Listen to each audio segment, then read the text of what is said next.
You are listening to The Memory Keeper by Evan Vaile. Chapter 26. A motley grey expanse of cloud slipped across the dark sky like the underside of a giant iceberg, obscuring the twinkle of the stars and threatening to unleash a violent storm on the city. Tall, skeletal trees swayed with the ebb and flow of the wind, and the giant bats that lived among the branches awoke and made the night their own. They glided silently on currents of air, undetectable despite their size, only occasionally silhouetted against one of the yellow security lights that dotted the university grounds. At the indoor sports centre, a group of young women dressed in tracksuits and sneakers honed their aggression under the watchful eye of a self-defense instructor. The polished timber floor was covered in blue mats that absorbed any nasty falls without raising bruises or breaking bones. Half a dozen punching bags were scattered around the room, hanging from the ceiling. The women were spread out in twos and threes around the bags, practicing drills while the instructor meandered from group to group. The room was filled with the staccato thump-thump of punching bags getting punished and the chatter of conversation. Claire Shelton, an 18-year-old student, held a black punching bag tightly while her friend hit it with a flurry of punches. The bag bucked within Claire's grasp, and she laughed when Megan almost toppled over, giving it a solid kick. "Hey!" Megan exclaimed, puffing from her exertions, a look of indignation on her face. "This is a lot harder than I thought it would be. Whoever thought standing on the spot and kicking stuff would be difficult?" "And the bag isn't even fighting back," Claire replied. Megan put her hands on her hips. "It sure feels like it is," she said. Just then, the voice of the instructor interrupted their conversation, calling for their attention. Beside him was a life-sized mannequin. Possessed of the proportions and bulk of a tall male, the man-shaped punching bag was dressed in trousers and a t-shirt and had his arms outstretched as though to grasp a person by the shoulders. His grey face was moulded into a permanent scowl. The instructor stood beside it with one hand sociably on its shoulder. "This is Rubberman," the instructor said with a grin. "He has kindly volunteered to help you all learn how to fend off foul play. His job tonight is to get beaten up by all of you. And yes, he loves to be kicked in the groin, so I'd like to see at least one good kick from each of you straight between his legs tonight." Standing toward the front of the crowd, Claire and Megan whispered to one another as the instructor gave his presentation. "So, what do you think?" Megan asked under her breath. Claire kept her attention on the lesson, but turned her head slightly in her friend's direction. "What do I think about what?" she returned quietly. "Is he cute or is he cute?" Megan asked. Claire smiled and flicked her eyes to Megan. "Have you even listened to a word he's said?" Megan jabbed her friend lightly in the side with her elbow. "Of course I have. Every time he says the word groin, I'm all ears," she whispered. "Such a one-track mind," Claire exclaimed quietly. "Well, I don't have somebody like Reece to keep my mind occupied," Megan explained innocently. Claire frowned and asked, "What are you talking about?" Megan didn't blink. "You know exactly what I'm talking about," she stated. "Reece and I are just friends," Claire explained. "Seriously?" Megan nodded. "Yep, sure." Just then, the instructor surveyed the class.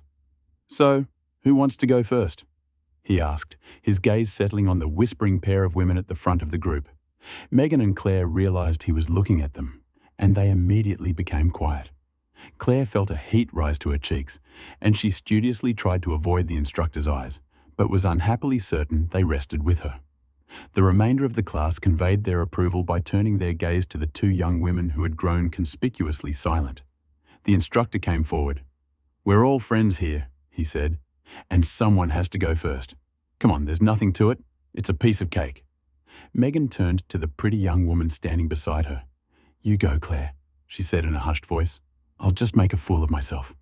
Claire reluctantly stepped into the limelight, crossing the springy blue mats to stand at the instructor's side.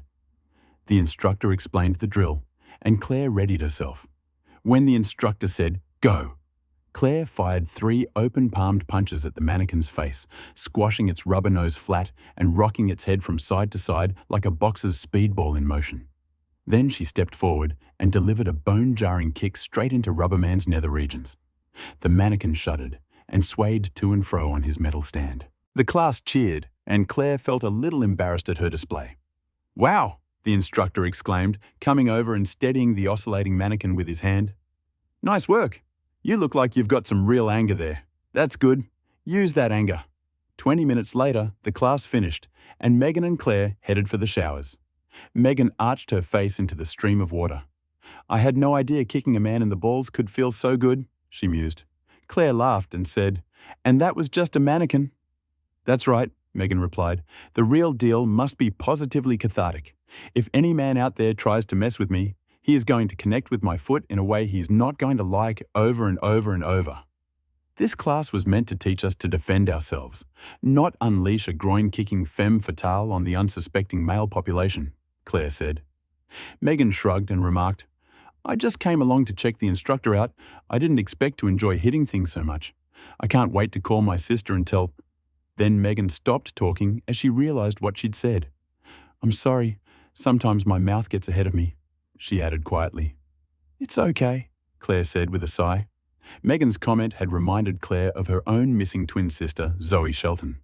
Despondent, she watched the soap bubbles burst and disappear down the drainpipe. It's been 6 months since Zoe went missing, but I've been thinking a lot about her lately. I don't seem to have time for anything else. She paused, staring at the ground with wide, sad eyes. Did I tell you I failed basically all of my classes last semester?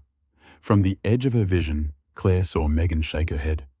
I came to Melbourne to get away from all my memories of my sister, but it hasn't really helped.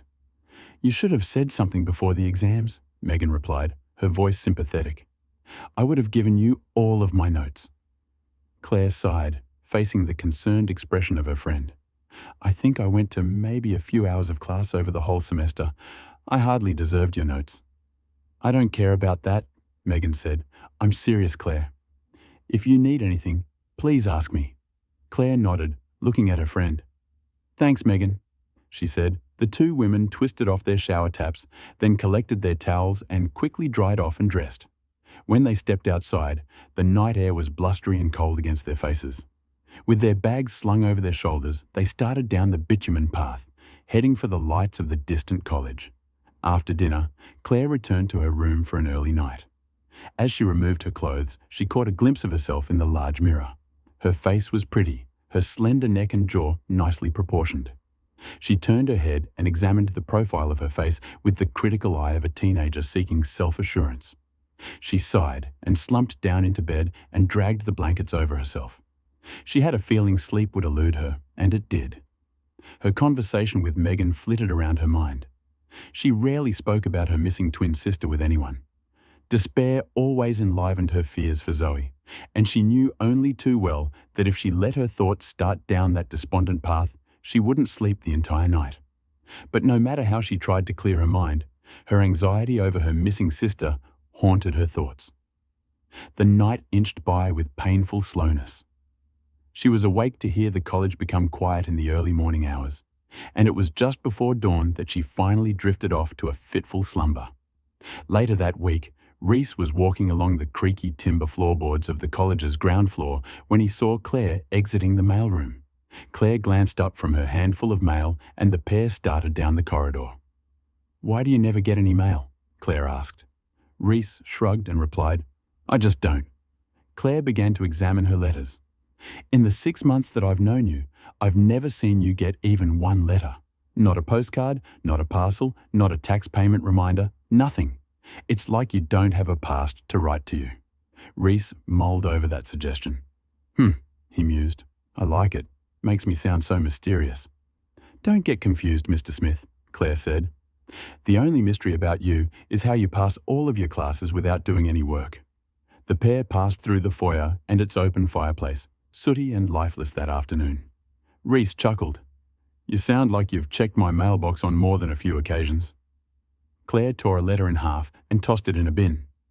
"I can't help it," she replied. "Shelton and Smith. Our mail sits side by side in the pigeonholes. It took me a while to clue into the fact that nobody ever sends you anything." "I'm an orphan, you know that," he stated. "Not a lot of people to send me parcels. If it will make you feel better, you can send me a letter every so often if you want." "Very funny," Claire said. "But what about the people who ran the orphanage? Don't you keep in contact with them?" The pair began to ascend to the second level of the college via one of the broad stairwells.